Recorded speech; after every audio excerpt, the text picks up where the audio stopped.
Great to be here. Got plenty to talk about today. I do need a quick show of hands to kind of weight my presentation. I've obviously got a lot of corn production here. What about hard red winter wheat? Just a show of hands. Okay. Any soybeans? There's a couple here and there. That's about what I thought. Cattle. Okay. And cotton. All right.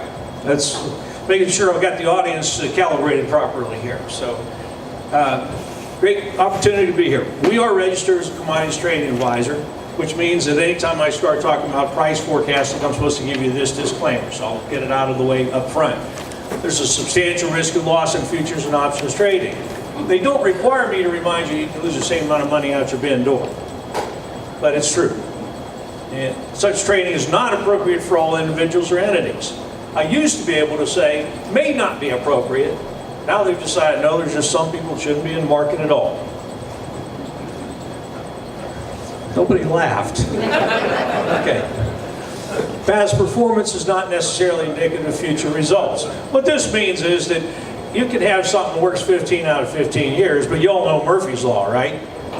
Yeah, anything can go wrong will go wrong. So that 16th year, when you got that sure thing, it isn't going to work. All right? News may not result in the expected price change, as known news is often built into prices via expectations. This is what we call buy the rumor, sell the fact.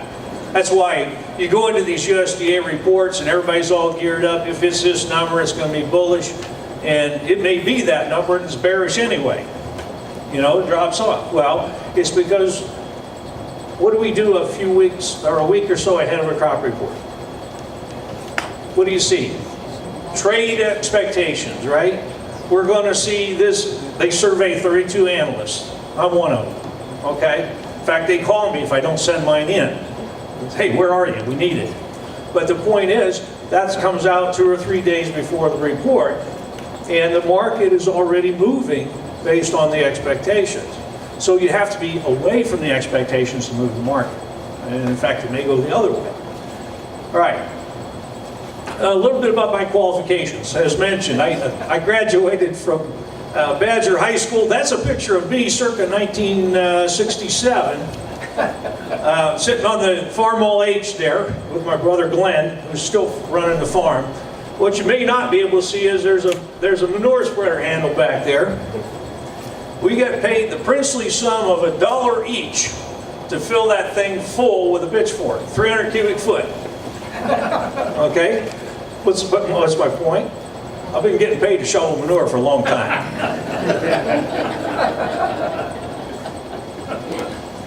All right.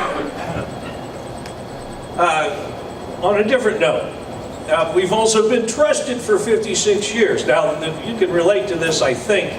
That's from July 1961, and that's me driving that tractor at age 7 with my uncle on the wagon and 5 cousins, okay, and my dad walking alongside throwing the hay bales on.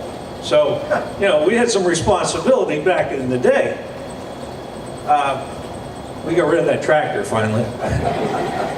Dad did the work. Dad did the work, yeah, well, you know, to go with that, when I came home from first grade one night, I went down, he was down in the field, and we had a 3/4 ton truck, a flatbed, an old Chevy, 41 Chevy.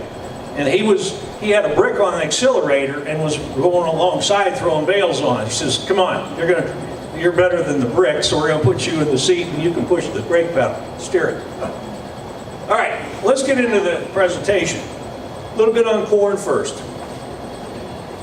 All right, what was the reaction to the August crop report?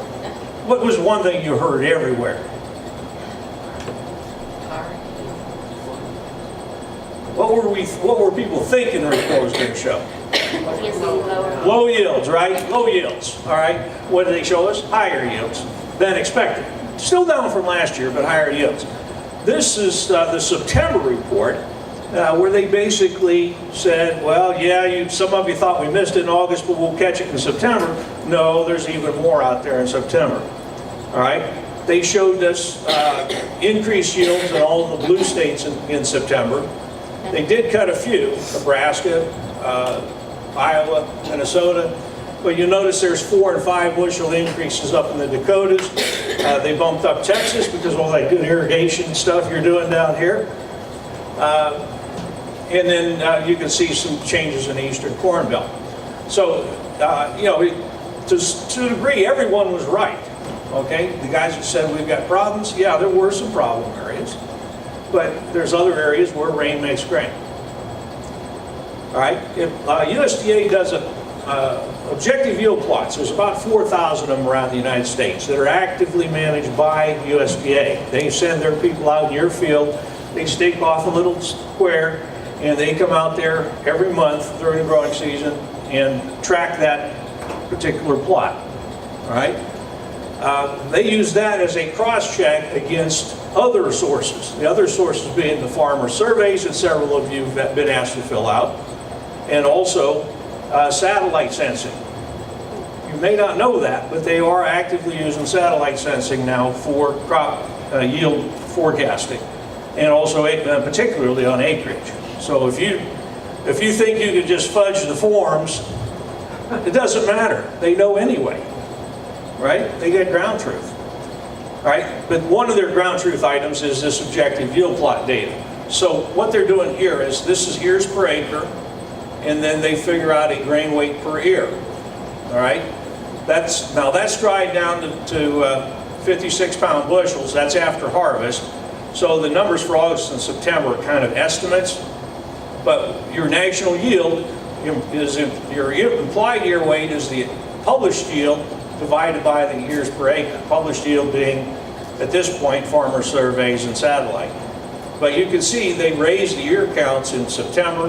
They decided on more second ears and more late ears that were coming on, but they lowered the grain weight a little bit. So, you know, the increase in the yield here in September was primarily on the ears side.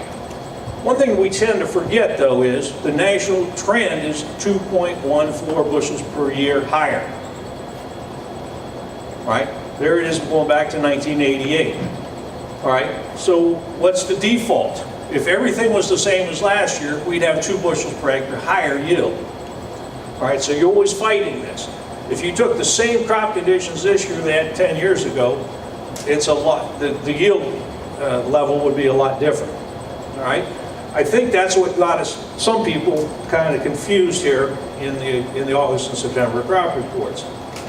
All right, this is what we call the Brugler 500 index, and what we do is we take USDA's poor, very poor, good, fair, excellent.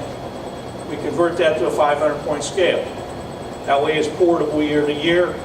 We can run regression analysis against trend-adjusted yields and come up with some forecasts. Well, what you see is purple is this year's weekly corn ratings from USDA.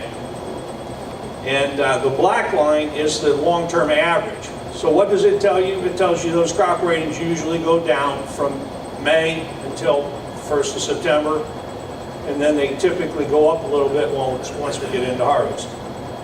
You with me? Where are we at this year? Just slightly above average. All right, just slightly above average.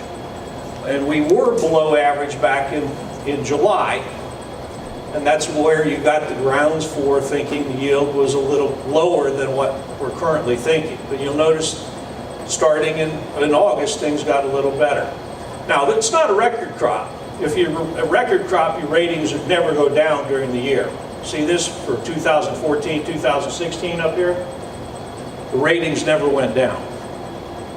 All right, that's the tip-off that's going to be an all-time record yield is when we don't see that dip. All right, but this is telling us basically slightly above trend line, and trend line, of course, is going up every year. One of the reasons we thought things were a lot worse back in July was South Dakota. Okay, but you can see that South Dakota has improved somewhat since then. Some of the garden spot states up like Minnesota, Wisconsin really haven't had a problem all year. So put this all together. We take the trend yield times and then we look at the Brugler 500 index, and for every week we can do a scatter plot like this that shows you the rating and the yield. All right, and so what this says is that based on this week's raises, the ones from Monday night, the national yield would be 169.37 bushel per acre, plus or minus 2. We're still plus or minus 2 because we're about 4 weeks before we get to the solid numbers. All right, but that basically is not much below USDA, is it? Now USDA doesn't use this, by the way. The crop condition ratings are not used as part of their formula. All right? They look at the things like the planting, the harvest progress, the percent dented, percent mature, that sort of thing. But they do not actually actively use this in their formula. But it's a good cross-check. All right? So what am I telling you? Don't pin your hopes on a big drop in yield coming into October, November final. It's probably not too far off. One of the things that we do at Brugler, all of our clients are asked every 1st of August to go out in their fields and do a yield check, submit the spreadsheet to us, so we get national samples. We don't drive around the country. We actually want you to sample your farm and give us your numbers. And it's kind of like that old children's story about the little red hen. I don't know if you know the story, but she made some bread, but she kept asking people for help in rounding up the ingredients and making the bread. And ultimately, this is probably not politically correct anymore. She said, if you didn't help make it or contribute to it, you don't get any. Okay? Well, that's the way we run our tour. If you don't send a sample, you don't get the answers. All right? But the answer says 168.9. Okay? So this is our, and we've been within 2% of final all but 1 year since '06, okay, in August. So again, it's a self-help thing for those of their clients. I just saw this on Twitter actually. It's from 1927. University of Iowa Library permitted it to be sent out. But if you look at the cartoon, some folks just don't know how to appreciate good news. There's the lady carrying a bunch of corn that says unexpected yield. There's old Doc Weatherman in the background. And then, of course, presumed husband there is falling on the floor, grain, and labeled grain price. So even back in the 20s, we still had the same issues, folks. Same issues. All right, looking at milo just real quick here.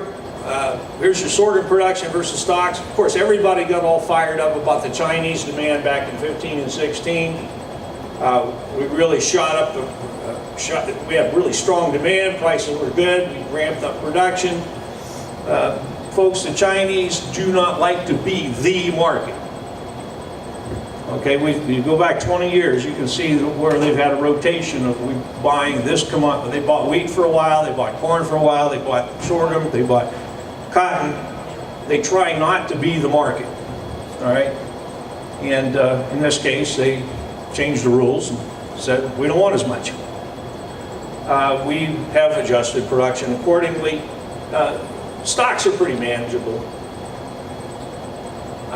But stocks are important because stocks usage ratio is inversely related to price. You can see the USDA cash average price here versus the stocks. So when you have really high stocks levels, you typically have your lower prices. When you have tight stocks, you typically have your higher prices. I did throw on here exports as a percentage of use just to give you a flavor for what that Chinese program did. Okay? When we really shot up the exports, the stocks tightened up and the price actually was a little ahead of the peak in the exports.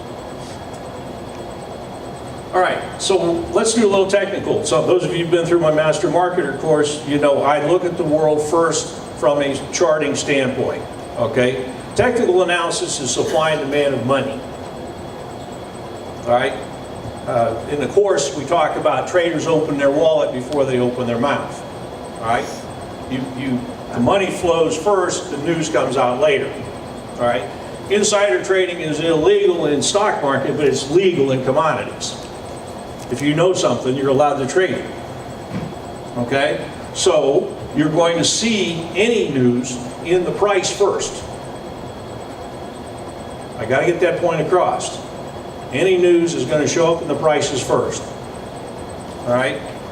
And what's the market telling us right now? Well, this is a weekly chart, so this goes clear back to last summer. There's the summer rally in 16. There's the drop off to $3 last fall. All right, you'll notice that we had a rise, what we call a rising regression channel from that harvest low all the way until July. This is something that the computer traders use. The algorithmic traders, you've heard about them. They're 70% of the volume on the CME now. 70%. One of the things that they do is, if you have a trend, that's this heavy blue line, you have a trend, you look at 2 standard deviations above and below the trend, all right? Now, 2 standard deviations, if you know any statistics, is 95% of the price range, all right? In other words, if you're at the top blue line, 95% of the prices should be below you. If you're at the bottom blue line, 95% should be above you. So the computer guys say, we don't care about, we don't know what Danny's growing out in this field. But what we do know is if it's down on that bottom line, it's cheap. So they buy it when it hits the bottom line. You see it there. At one time, the line was a little steeper, and there. They sell it when it gets to the upper channel boundary. All right? Now, that's assuming the trend is continuing. What we did that was bad in July was we broke the trend. They didn't buy, they tried to buy it for 2 weeks there, and there was so much bearish news hitting the market and so many other people wanting to sell it that we broke out of the channel. So now we're looking for a harvest low. We've ruined the uptrend. Now we're trying to find the bottom. What's the market clearing price? We took a stab at 336. That's a 61.8% retracement. That's an old Fibonacci number. The market's trying to hold there. If it doesn't, this would be D's corn that this would apply to. If we don't hold 336, we'll probably go down to 321. That's the next retracement. And you'll see there's a couple other things pointing to that general area as well. There is a risk of going to $3, but I think there's some things that say we shouldn't. Number one, the stocks usage ratio is about the same as last year, but the dollar's weaker. The world stocks usage ratio is tighter. So those suggest that even though we've got a lot of corn, maybe we don't have to discount it quite as far as we did last year. All right, let's look at those. Here's your world corn stocks usage ratio. What we're doing here is we take the projected leftovers, divide that by annual consumption, which goes up every year. You can see we had about 3 years, it was close to 22%. And you expect price pressure when you're going this way on the stocks use. When the stocks use is tightening, like you had back in 08 through 2012 there, prices are rising as a general rule. This is worldwide. You know, the U.S. can't be the only one that's got it or doesn't have it. But this suggests that things are a little tighter around the world for 2018. Another way of looking at it, and maybe even more revealing, is let's take the U.S. and China out of the world equation. Why would we do that? China's got a lot of corn, right? You've heard that. Anywhere from 100 to 200 million tons. All right, is it any good? Nobody knows. Nobody knows, including the Chinese. All right? They have had situations where a government inspector was coming out to the elevator to find out how much was there, and the elevator mysteriously burned down. So, yeah, they don't know. But the point is, most of the Chinese corn, other than the last year and a half, was grown under a government price support program where it was $8 a bushel or higher. All right, so the old stocks that are sitting there are basically $8 corn. They're not going in the export market when we're trading $3.20 or $3.40. Okay, they're not leaving, so they're not available to the world. And if we're trying to figure out how much the U.S. can sell to the world, we shouldn't count ourselves. So this is basically showing you, this is world consumption outside of the U.S. and China. This is world production outside the U.S. and China. The difference is U.S. export opportunity, basically. And you can see it's improving for 2018. compared to what we had last year. But most of that's going to be after the Brazilian harvest, and it is assuming Brazil has a smaller crop. Stocks usage ratio, again, that's the most direct measure of price, is the tightest since 2013. So again, this is a reason not to go to $3. The short-term problem is Brazil. Last year they had $5 corn in the fall, this time of year. So they jacked up their first crop, what's called the farol, the summer crop, to 30 million tons from 25. You would too if it was $5 corn. All right, the prices were hanging together fairly well, so they jacked up their second crop, and they'd had a drought the previous year, so production had dropped from 54 to 40 million tons. So they raised the second crop acreage and got a record yield and had therefore a record crop. So we've got a little problem right now in that Brazil's got a lot of old crop corn that they haven't exported yet, and that they're going to be sending out September, October, November, when we normally would be shipping. Following? U.S. export shipments in the first quarter are going to be slow compared to a year ago. Now, once they get that out of the way, particularly if they have a smaller crop that's harvested next spring, then the U.S. shipments third quarter, fourth quarter could be bigger than this year. All right, so we're backloading the demand a little bit. Now, one of the other recent revelations I've had is you have this surplus market, even though it's going to get a little tighter next year. It's really, the market always gives you a chance to lose money. Right? It's particularly if you're the highest cost producer, you will be given an opportunity to sell it at a loss. All right?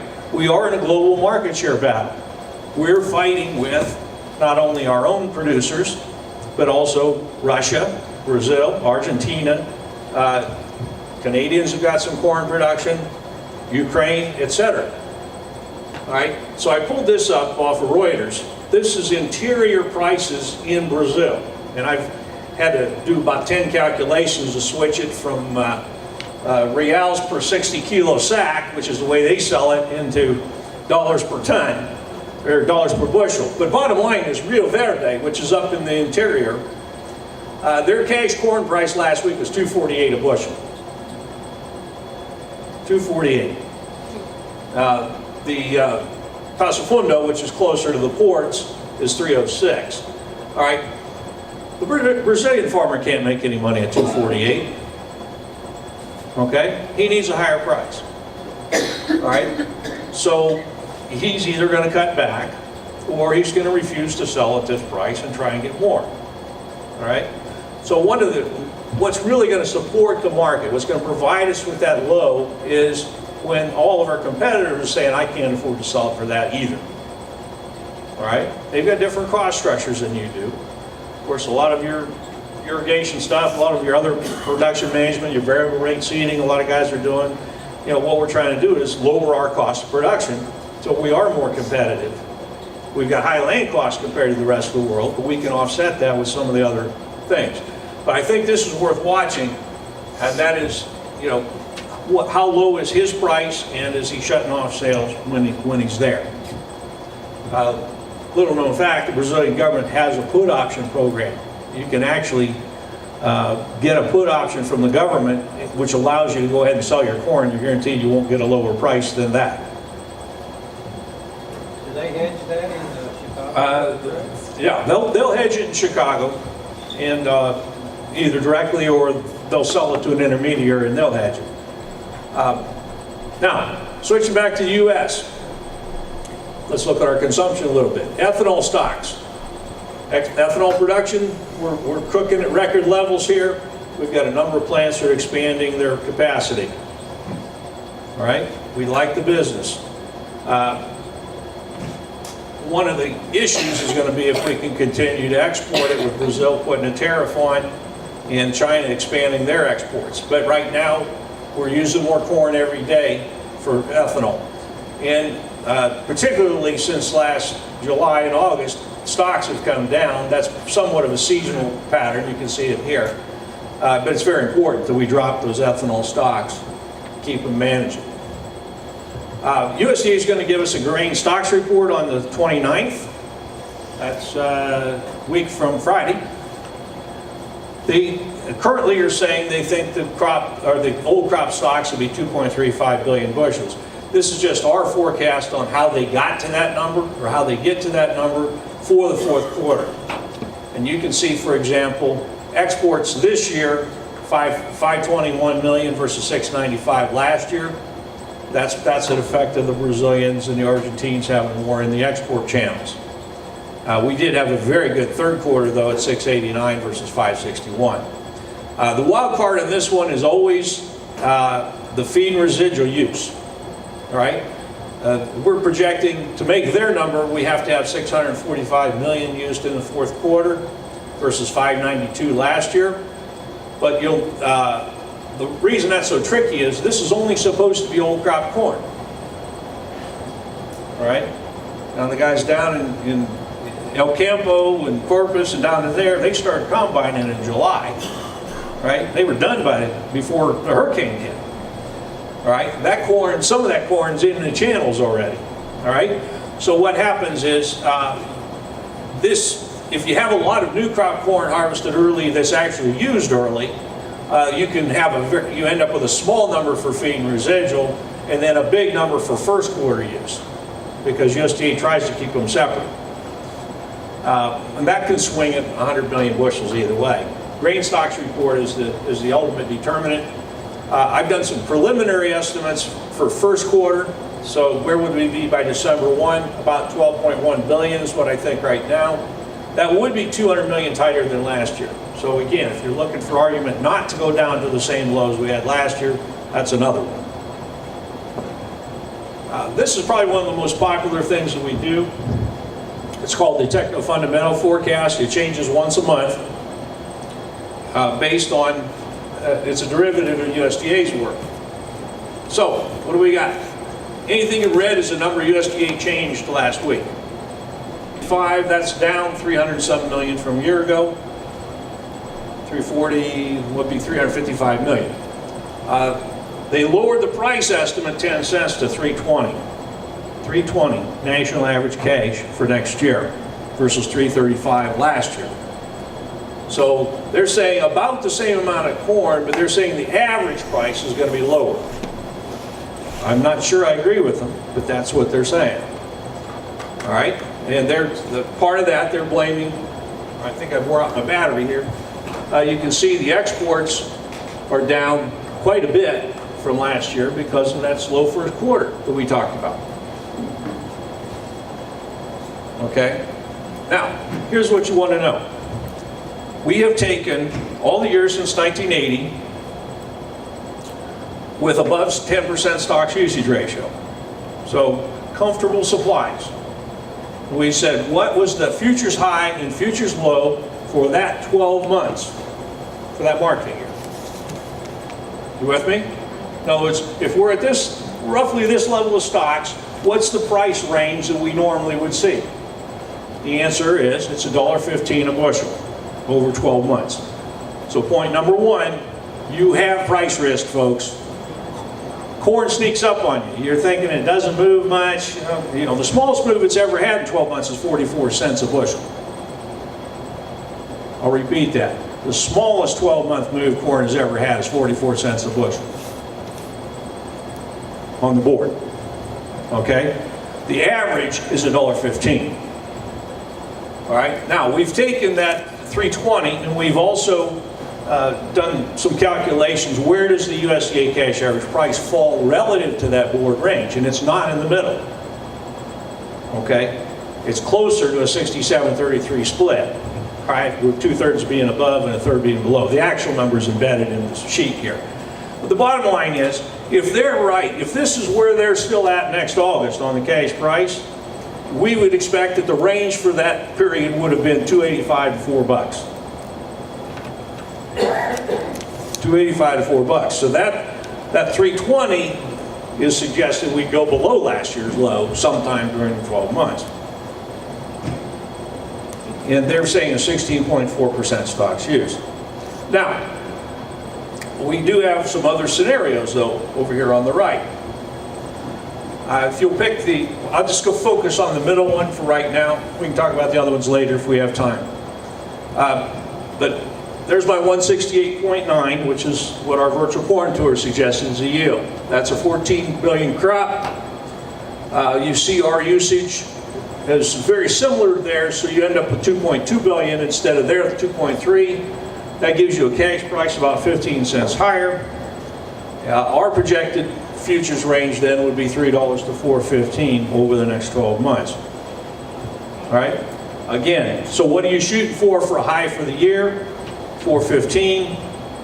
Current pattern would be you'd get that next summer rather than now. What's your low? Around $3.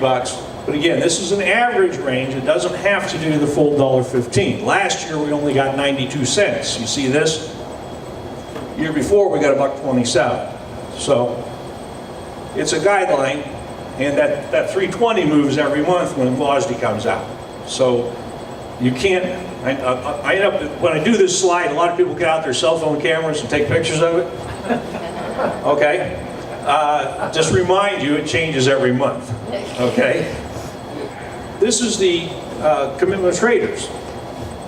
Government, every Tuesday night, collects all the futures and options positions for the United States. All right? It's required. The FCMs have to turn it in. Friday night, they come out with a commitment of traders report, and they tell us who's got what. All right, with a 3-day lag. We can track the elevator's grain ownership through the commercial short position. If an elevator's got grain in the bin, they're short the board to protect themselves. I mean, if they own it. All right? So what does this tell us here? With that big drop in the short position, it says they're clearing out the house ahead of harvest. Right? They don't have a lot of cash corn ownership right now. However, you'll notice that if you can see the fine print here, the blue line is also dropping. That's the long position from the end users. It tells us that they're getting enough cash corn. They don't need to put on hedge coverage right now. Okay? The funds, spec funds, are the ones that attract the price the closest.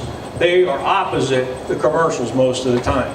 They have a bigger short position in red there than they do a long position in green. All right? What we would like to see, again, this takes a little training to understand this, but normally when that commercial short starts to go back up, the funds buy against it. Do you follow me? The elevator sells the board. There's sell paper there. The fund guys say, hey, there's liquidity, let's chase it, let's buy it. Price follows the funds. So this confirms what you all suspect, which is the market can't go up until after you sell your grain. It's true. It's true.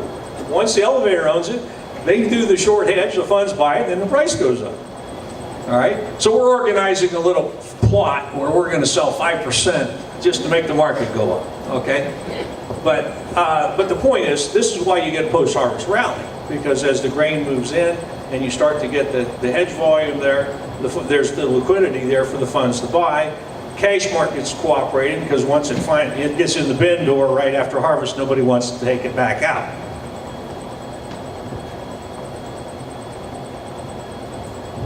D's corn, trip over this yet. The D's corn 30-year pattern is in purple on this bottom part of the slide down here. That's the 30-year average price pattern for D's corn. What's it tell us? Typically it goes down the first week of October. Typically it goes down the first week of October. You do get a little bit of an uptick there, particularly in the last 5 years, in the first 2 weeks of September. We did do that, but we're basically working on this pattern right now. Nothing magical about it. It's an average. Some years we don't do it. But this year we're tracking pretty well with that season. We had the rally in the spring, in the late summer, early summer, sell off into August. A little more dramatic than usual in August, but we did get the pop in September.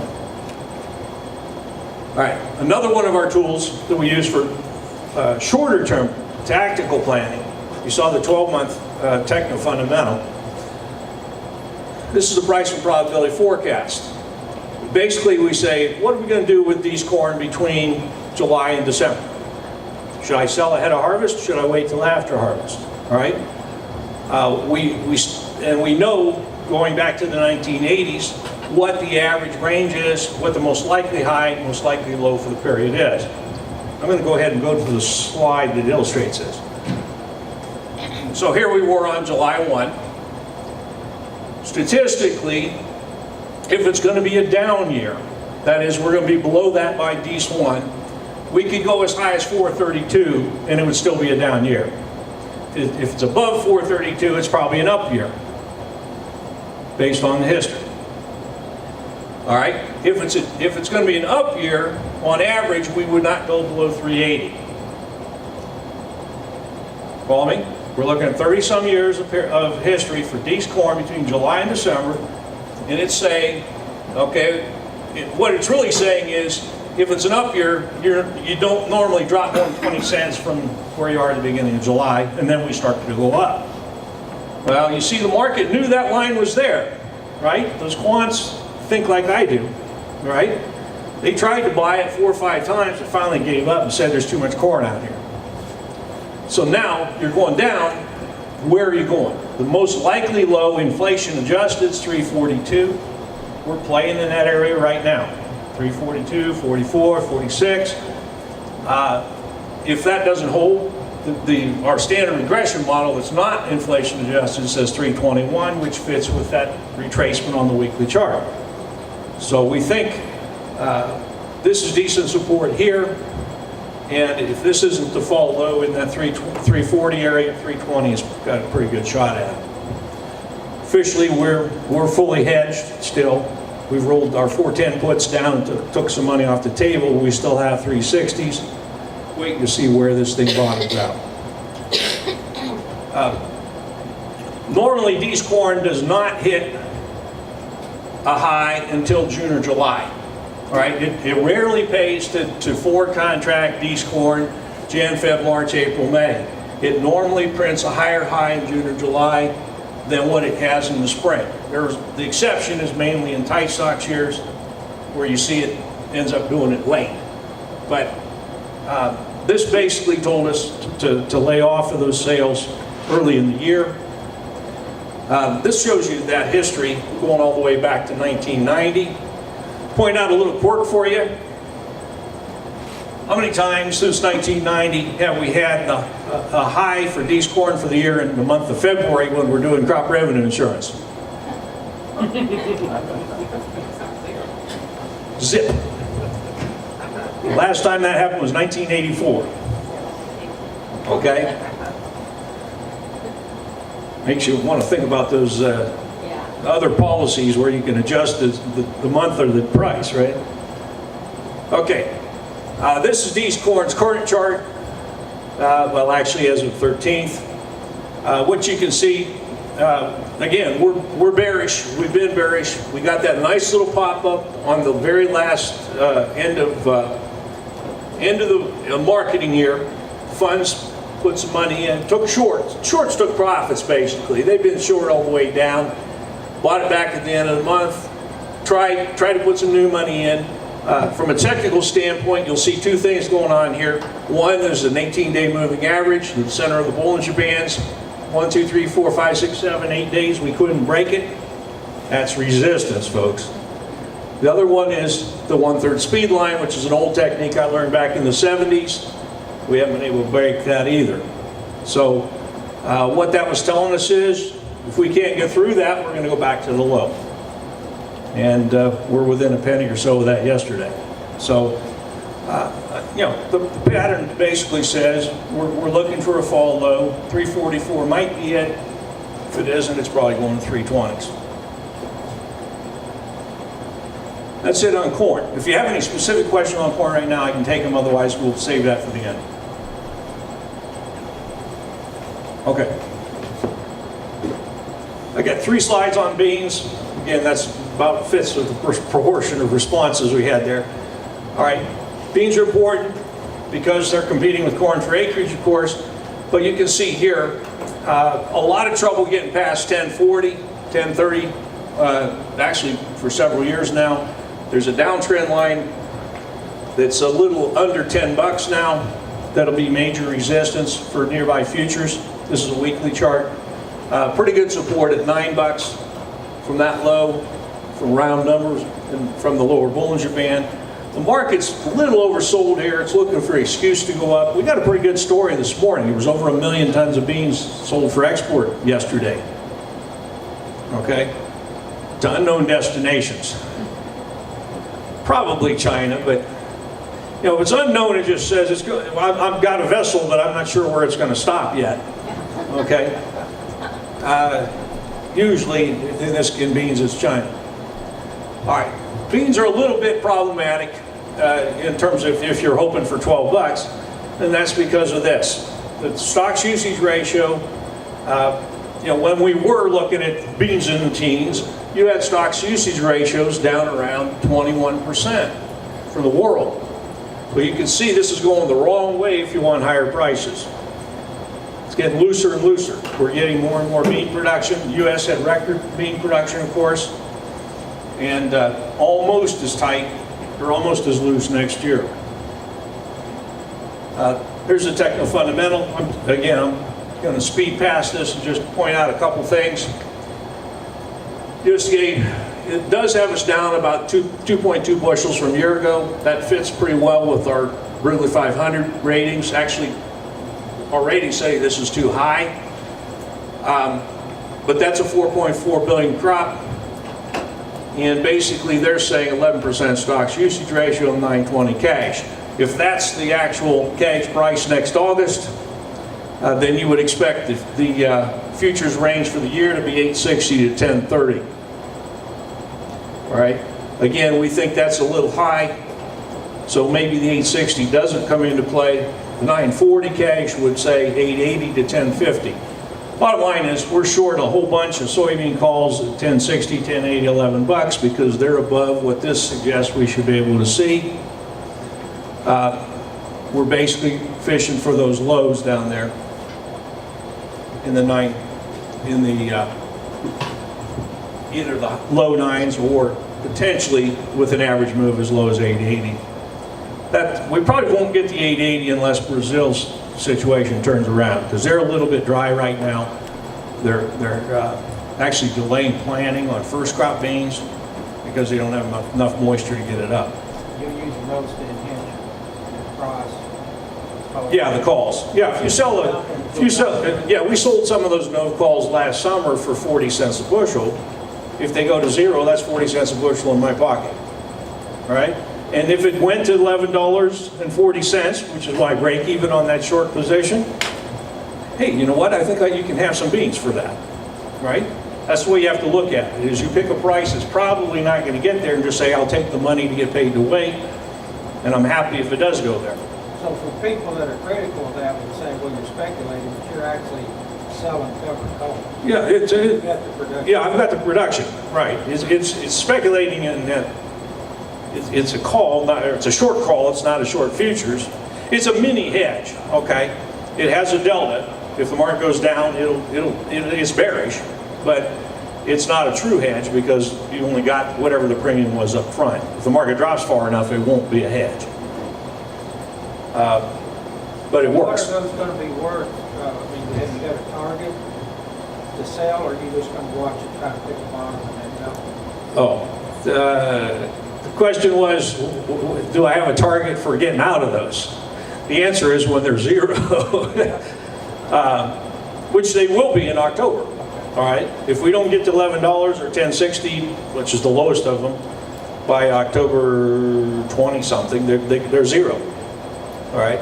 Now I've got clients that say when it gets down to a penny, I'm going to get out just because I don't want to mess with them anymore. But for the most part, this says they won't get hit. You won't get enough of a rally. Okay.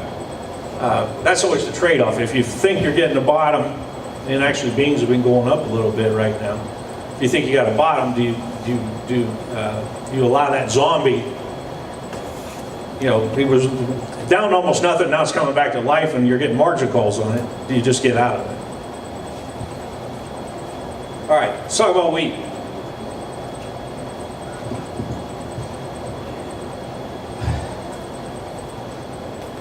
I think that's a 9-year cycle low in wheat.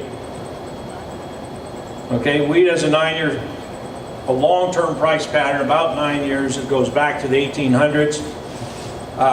It was due, the 9-year cycle was due to bottom in November. It bottomed early, then we came back and tested it in November and it held.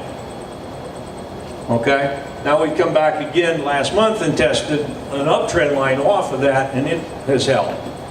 All right, now it's not like we're running out of wheat, but it may be that we got too cheap relative to what wheat's really worth. Follow me? So again, we don't have a good solid. We had one nice run up courtesy of the spring wheat market. But I'm thinking that's a 9-month or a 9-year cycle low. And that's the Chicago contract there, but it's similar to Kansas City. The bear story in world wheat is well known. We just have way too much of it. Stocks usage ratio is the highest since 1999 globally. A lot of wheat out there. Quality-wise, there's some questions. All right, but again, I did the same trick here that I did on corn. I took out the U.S. and China. Surprisingly, China has a lot of the wheat supply. If you take the U.S. and China out of the world stocks, they've actually been tightening since 2010. Okay, so international trade-wise, things are getting tighter relative to use. Again, that might be an argument for that 9-year cycle low. Another reason for, or argument for the low would be U.S. stocks are supposed to tighten up this year. Last year we ended up holding the bag on 1.18 billion bushels. Hard red was the problem child. All right, we harvested 707 million bushels this year. We had 600 million already in the bin left over from last year. It's hard to have a rally when you're dragging that much inventory. Okay? It's actually like, anybody play golf in this room? I don't get very high percentages. There's a couple. There's a story about Jack and Fred. Jack and Fred were out playing golf, and Fred had a heart attack. Okay? And so they're talking to Jack back in the clubhouse after the round. He says, man, that must have been tough with your Fred having a heart attack out there on the course and probably messed up your game. He says, yeah, it was pretty tough. Hit the ball, drag Fred. Hit the ball, drag Fred. Well, that's what we're dealing with hard red wheat with those stocks. We're having to drag Fred until we get rid of it. All right? And you see, USDA does have us coming down a little bit. We're tightening up that supply. All right. Spring wheat will be very tight compared to recent years because they had a drought, didn't have the production. Canadians have more than they thought they were going to have, but they're also down from a year ago. This is another international trade graph on prices.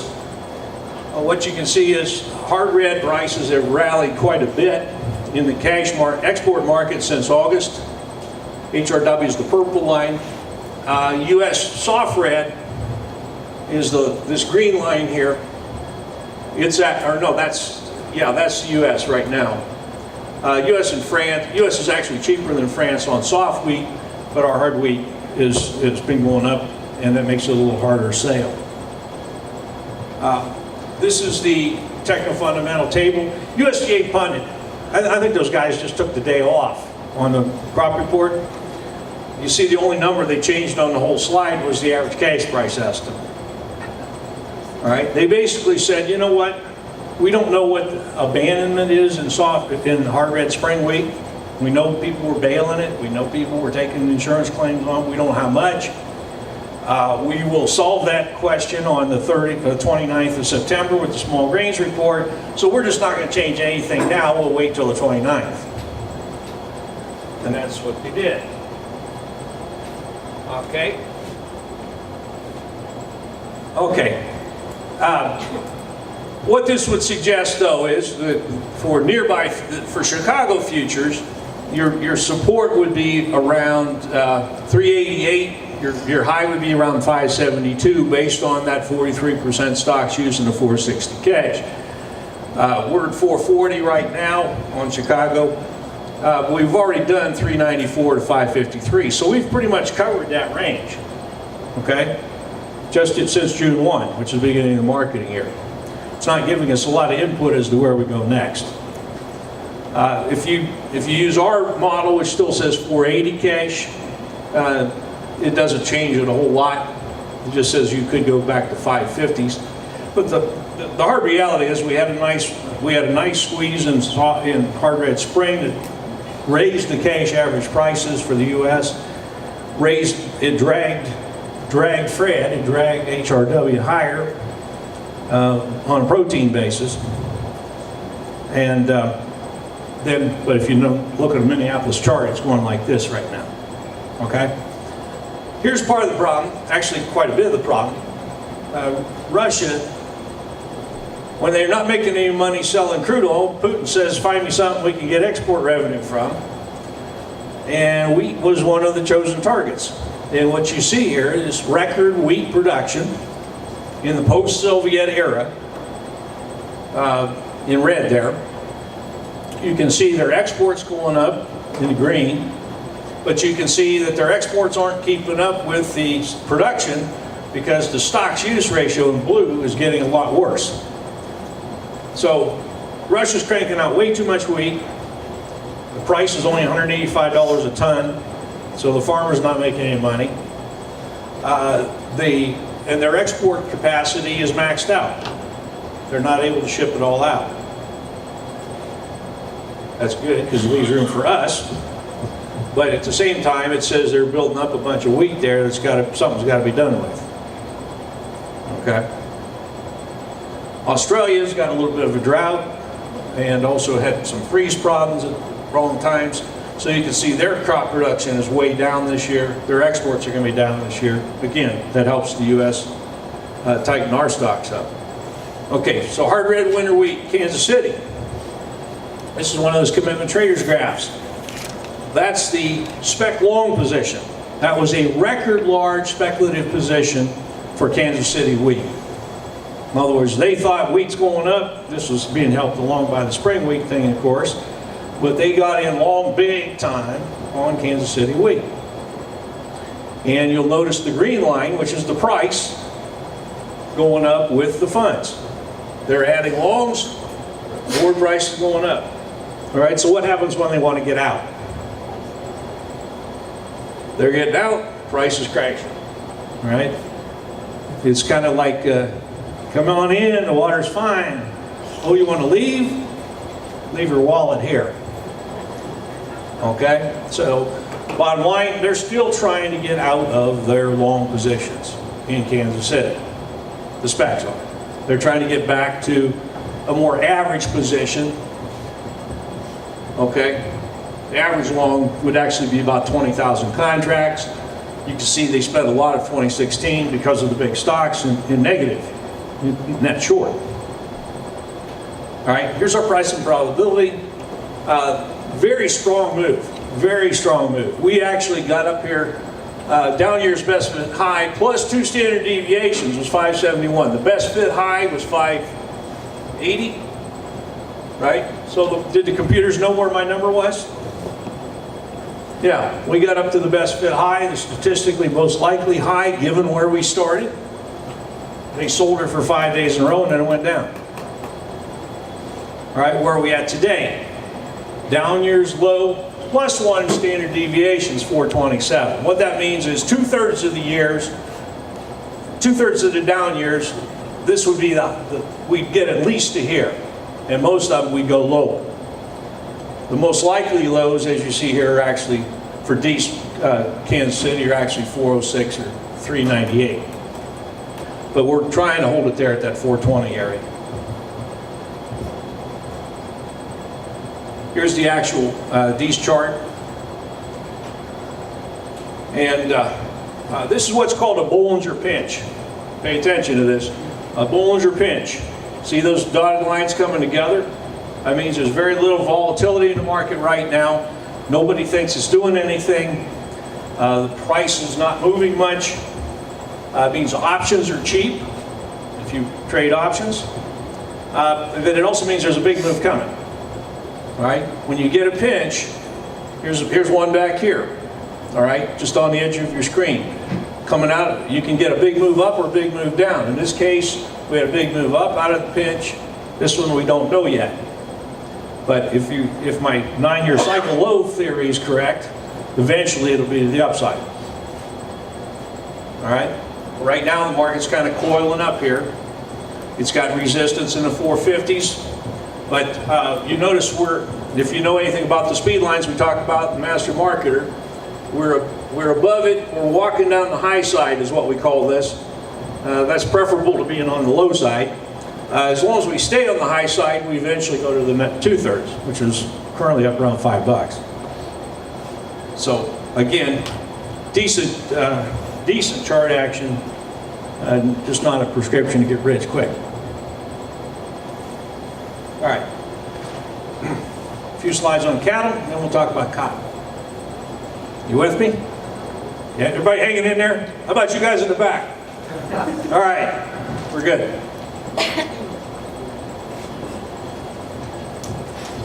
Here's cattle. We have a nasty little chart formation called the head and shoulders top, right there. The one we had in 2016 said cattle were going to drop $50. They did. I told a bunch of cattle producers in central Nebraska that when it was 148, I said it's going to 122 or lower. They thought I was telling a joke. Only half of them bought the puts. The other half are reorganizing. But this is this year. That was last year. All right. The downside count's 102.07. Haven't quite got there. We've been trading around 104, 105, and trying to rally off of that. So the head and shoulders are saying there's probably one more swing down. But again, you have to remember those are 80% reliable. It's one of the most reliable chart formations there is, but it still doesn't work 20% of the time. This may be horseshoes, close enough. All right. What would drive us away from that price? One of the dominant price cycles in cattle is a 45-week. Our research suggests more recent history of 38 works pretty well. This is actually, I'm showing a 20-day stochastic, which is basically a half cycle of those. You see that on this low last fall, we were very oversold and then rallied out of it. This one down here, we were oversold, we rallied out of it. We're oversold again, trying to rally out of it. So the argument would be futures got low enough, got oversold enough that they can't quite get to the 102. What's going to be the determinant? Cash market. As we go into October, where we've got deliveries. Where's the cash market? All right. Exports have been doing very well. This is the monthly exports from Census. They're a month and a half behind dated, so you never know. We won't know August until October, basically, October 6th.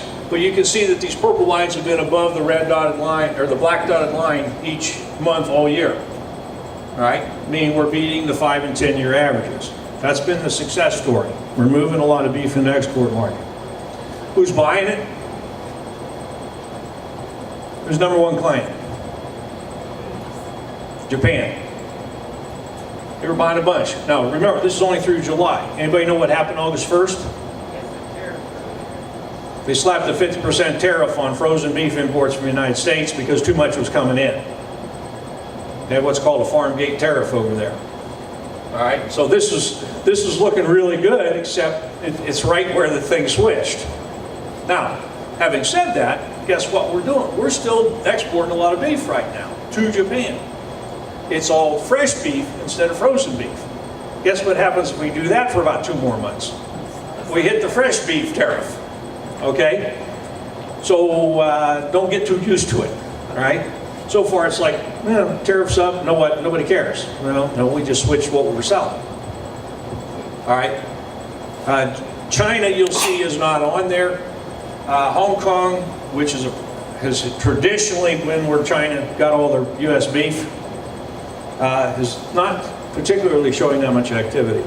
We are shipping beef directly to China now, but they're such small quantities, you have to go in with a magnifying glass to see it in the export sales table.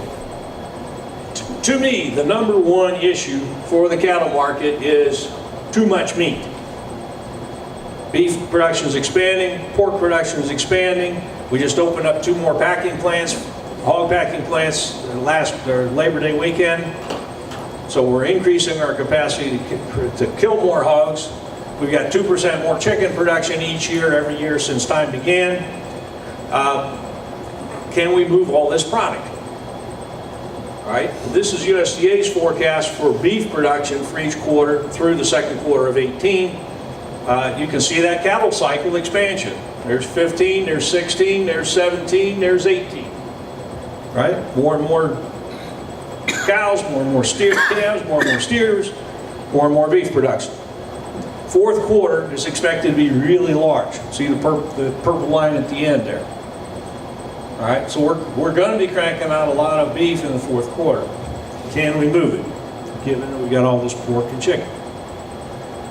Cattle on feed report basically said normal seasonal decline July and August in terms of total numbers on feed, but we're basically at 2013 levels.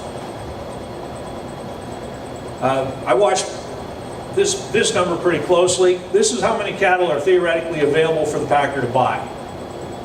All right, this is placed against numbers. So we take the in weights, normal feeding periods. We can project how many head out of each cohort are going to be ready to market this month. All right, what you see is they're coming down seasonally, but it's also the biggest since 2013. So packers sitting there saying, particularly in September, saying there's a lot of cattle out here I shouldn't have to pay for. And what was cash price doing in September? It was under pressure most of the month.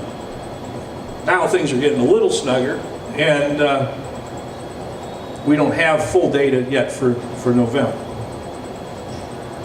Dress weights are going up seasonally. They normally go up until Thanksgiving, as you see here. So that offsets that reduction in numbers a little bit. Box beef price, when Japan was buying all that stuff, was doing very well, right? Big jump in the choice select spread got out to $30 premium choice. Last week it got to -7 cents, meaning you were getting paid nothing for having choice cattle instead of select. All right, now we're back to about $4. But basically, beef market says we've got too much tonnage. We're trying to move product here, and Labor Day clearances were so we've had to discount it a little bit more. Now, that's had. Let me go back to that slide for a second. Okay, so we're the cheapest now since January, shall we say, on the wholesale market. Packers been able to use that. This is a statistic I'm becoming more fond of all the time. This is packer forward sales for 22 days out. All right, last spring when we had that really strong cash cattle market, we went up to into the 140s. They had a very large forward book for that time. See that, about a 4-year high. And that was at a time when we had very low placed against numbers. Let me go back here. Whoops, right there. Back March, April, we had the lowest ready numbers available to buy in 5 years. At the same time, they had a 4-year high in what they want, what did they need to sell, or it had already sold. So what was happening? They were having to pay any kind of money. Whoops. They were really having to chase cattle, and that's why you saw the choice premium go up, because there weren't any, because they bought them early. All right. Well, we now have an even larger forward commitment.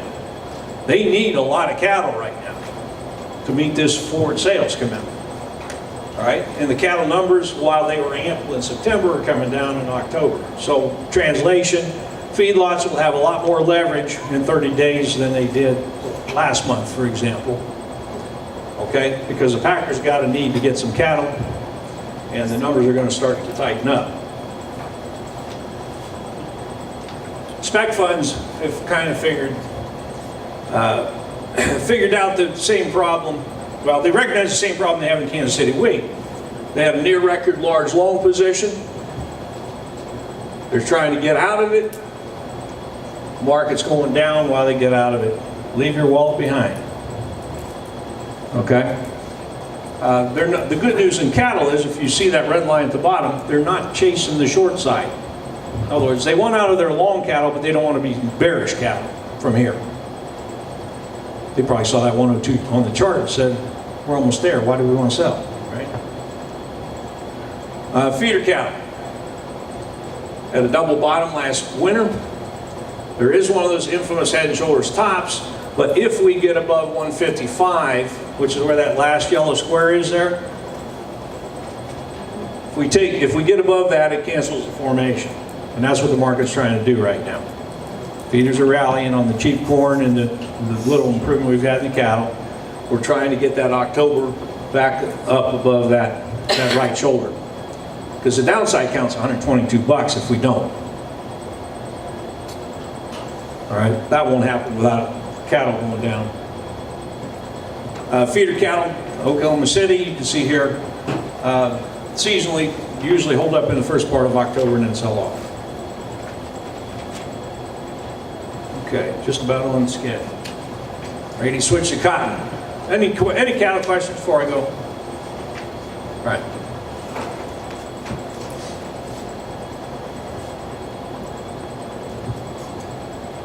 All right, here's the big picture on cotton.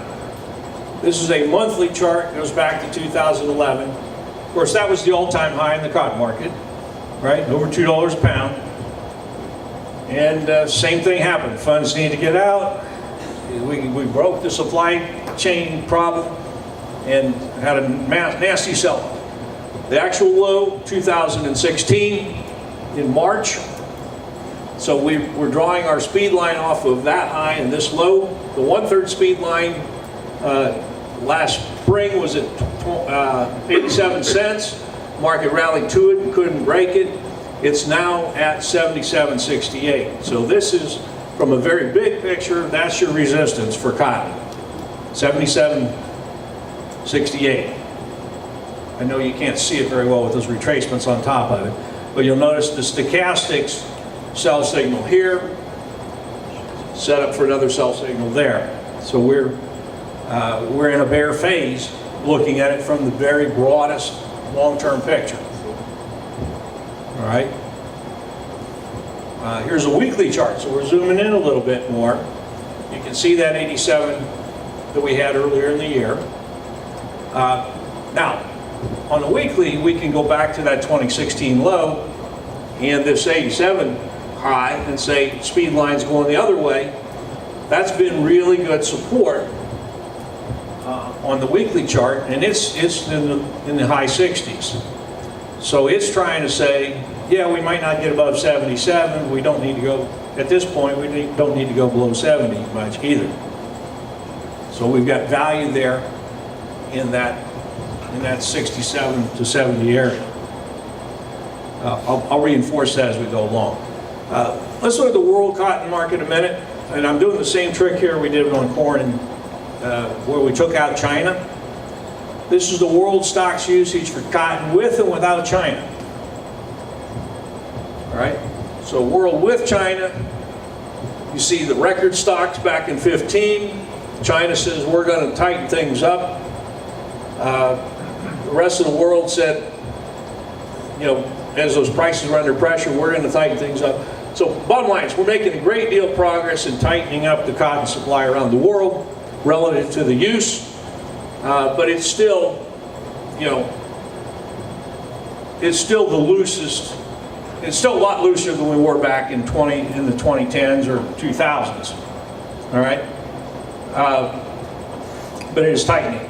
A cautionary note, though: world without China. So China's getting their pile down. If you look at the world without China, what's happening right now? It's going back up. Okay, the rest of the world is expanding production enough to exceed consumption were building stocks. So we're trying to do all the dirty work, and everybody else is trying to take advantage, is what it amounts to. Okay. Now, this is China, a little more focused on China, because they are the big horse, right? That's the biggest mill use around the world. All right, so we just went back and said, what about China itself? All right, if you look at Chinese production in red, you can see that this is where they really started to try and limit things. All right, they started cutting down the acreage in Xinjiang, which is the biggest province for cotton. They lowered the price incentives to the producers, and then they had a little weather problem last year. But you can see their production last 2 years is basically the lowest since 2000. Right? So they're trying to get the production down. Why? Because they need those ending stocks to come down. Look at the ending stocks here. This was the big import. They had production, but they also had a big import campaign from the U.S. Right? And it went way, way, way above their consumption. And a lot of their domestic production got stockpiled because it wasn't as good a quality as the U.S. stuff. Right? So they're importing it, using imported stuff, stockpiling the domestic stuff. Now what you're seeing is, if you read our commentaries, every day they're auctioning cotton off out of the stocks. But most of it is not the best fiber quality, so they're having to buy U.S. cotton or other sources to blend with it in order to make it work in the milling system. So it's actually a good thing that they're selling off. The auctions are not a bearish factor. If they're auctioning cotton, they're needing to buy imports to mix with it. All right? But you see their imports have dropped off. Again, they cut the production, they cut the imports. Why? Because they're trying to make that purple line go down. Get it back into more manageable levels. And their usage also fell off a little bit. They lost some ground to Vietnam and Bangladesh and some other global suppliers or producers. It is starting to pick back up. Why the emphasis on China? Because they're our biggest customer, and we are very export dependent. This is, well, it looks like we lost the year scale across the bottom, but this is U.S. The red is exports, and the blue is domestic millions for the U.S. Okay, so you can see very little change in domestic mill use for the last half dozen years, but you can see quite a bit of variability there in the exports. And we are looking at very strong exports last year and actually looking to top that this year. Okay, we need to do that because we need to shrink those stocks. Here's your stocks usage ratio in blue. Back in 2011, 2012, when we had the record prices, we had the tightest stocks since the 90s. Now we're kind of creeping a little higher, prices are creeping a little lower. The way it works. That's actually the econ guys that draw those supply and demand curves, that's what it's supposed to do. All right, I want to talk about yield and production just a little bit. This is national average yield. And just a reminder, remember in corn we said there's a 2.14 bushels per year increase. Cotton, it's about 9.2 pounds per year, per acre. All right, that's the slope of that yield line. So bottom line is we're continuing to be more efficient at producing cotton. It's a fairly slow growth, but it's there. This was USDA's yield changes in September versus October or August. This got people leaning the wrong way too, because you had a little hurricane. And you're thinking Texas ought to go down because we lost some production there in those coastal bend area, right? What did USDA do? Raise Texas 15 pounds per acre. Anybody got an opinion on that? What's your cotton look like up here? I keep getting these gorgeous pictures. You know, holes all over the place. Considerable rain makes grain to a degree, okay? If you weren't in the area that had the problem, you probably got benefited from it. All right, even up here.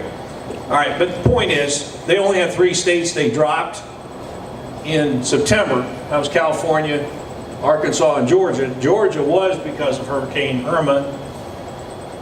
Georgia actually has about 30% of their crop that's either poor or very poor right now. Because that was not none of it was harvested, okay? And that the wind came through and took a pretty good lick at it.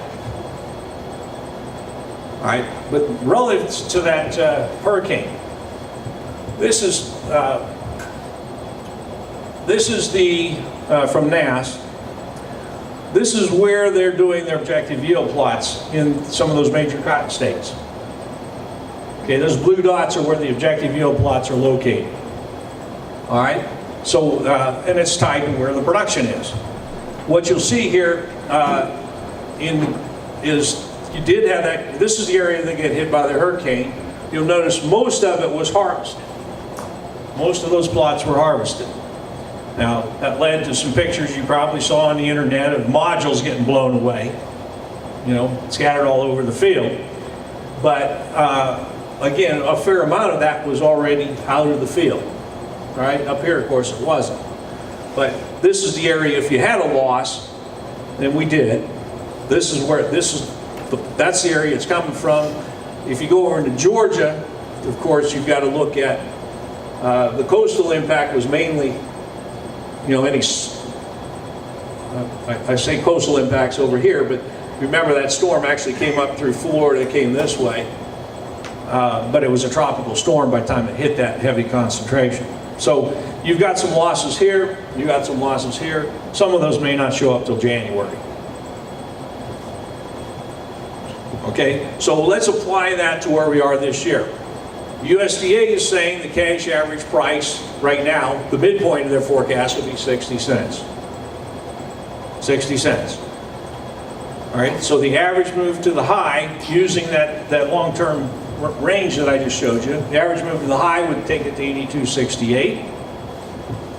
Average drop to the low would be 53.57. All right, if we're really going to have a 29-cent range this year, again, that's the average, not all years are going to do it. Now, if you just look at the last 5 years, take out that 2011, 2012 spike and just say that's an outlier, right? Let's just look at recent history. The range is a lot smaller. The 5-year expansion, if we take just the 5-year range and apply it to that 60-cent forecast, then you'd expect 55.42 to 67.14. We've already done 67 to 76, so obviously we're skewed high relative to that 5-year range. Okay, so I think bottom line is your risk, your downside risk, if the thing gets bared up, is 53 to 55 cents. We're already on the high side of the 5-year range, but we haven't been obviously to 82 yet. Here's the decent cotton chart, current cotton chart. You see the 75 and change up there, that spike. We were very overbought there on the RSIs, the stochastics, MACD, you name it. Martin was looking for an excuse to go down. All right, all the funds were in, all the party was going full bore, there were a lot of drunks around. It's time for somebody to go home, okay? Somebody called the cops right there. All right. And we have what's called a bearish divergence, where that high was not accompanied by a high in the RSI. So that's a sign we're going south, or a confirmation we're going south. Where are we going to go? Well, we took out these first 3 retracements very quickly.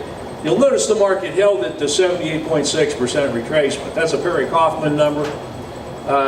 We basically bounced off of that the last 4 or 5 days in a row. So cotton's trying to hold there. If it doesn't, we have to go back to that low that we had back in August. But we did get nice and oversold here. So we're trying, ADX is declining. Basically, we're trying to go sideways here. We're working off the hangover is what we're doing. Okay? right, that's my prepared remarks. How are we doing on time? Right on schedule, right? 11:30? Yeah. I'll take one or two questions if there are any, otherwise I don't want to get in the way of the next part of the program. Yeah. Where's all this corn being stored at? Who's on the carryover? Okay. Who's got all the carryover? Yeah. Some of it's got to be pipeline supplies, but Yeah. Pipeline is normally going to be about 800 million bushels. All right. At the volume we're doing, 14, 15 billion a year, 800 million of them just moving around the country. All right. It's in a barge, it's in a train, it's something. A lot of the rest of it, a lot of it's in the Dakotas and Minnesota. That's the historical place where you have a lot of leftover grain because it's the biggest transportation cost to export it. So, yeah, if you look at, you can look at the grain stocks report and see where it's set. This is on the 29th here. They'll tell you exactly where it's sitting, the leftovers. But the big chunk of it's in the upper Midwest. Yeah, it's not going to be in Ohio or in the Southeast, or, those are deficit areas. So, I've got data here I can show you if you'd like on Western Corn Belt stocks versus Eastern Corn Belt. so it's essentially in unacceptable or undesirable places. It's the places that have the least competitive, either the least competitive freight or the least local usage. Okay? If you got 5 ethanol, there's places in Iowa that have 5 ethanol plants within a 2 counties range. All right? You're not going to have a deficit there because you're using all the bushels locally. It doesn't matter what the freight is because it's going to be used locally. Same thing if you've got a really big a couple of hog operations there or a couple of big feedlots. Those areas tend to get drawn down. Which is why, of course, a lot of the ethanol plants and feedlots are going into the worst basis areas now. Right? You can buy the corn cheaper, you don't compete on freight. It's cheaper. It's been cheaper since the Revolutionary War to ship finished product instead of raw product. That's how. So do we know, is it mostly in farmers' hands or is it commercials? Or do we know that? The grain stocks breaks it down into off-farm and on-farm. It doesn't necessarily tell you if the on-farm is for contracted. In June, it was a little more in farmer hands than usual. My perception is that changed in that June-July rally. A lot of that corn got sold. Some of it's still moving. I had a schooler guy tell me last week, he says, yeah, it looks like harvest already. We've got truck lines at the elevator, but it's all old crop getting cleaned out. So, but bottom line is if you get 2.3 billion carryover, you've already got 25 bushels to the acre in the bin. And that's why the market's not been particularly sensitive to, we haven't had a big enough weather rally or weather problem to scare us about that much yield. Okay, better turn it over.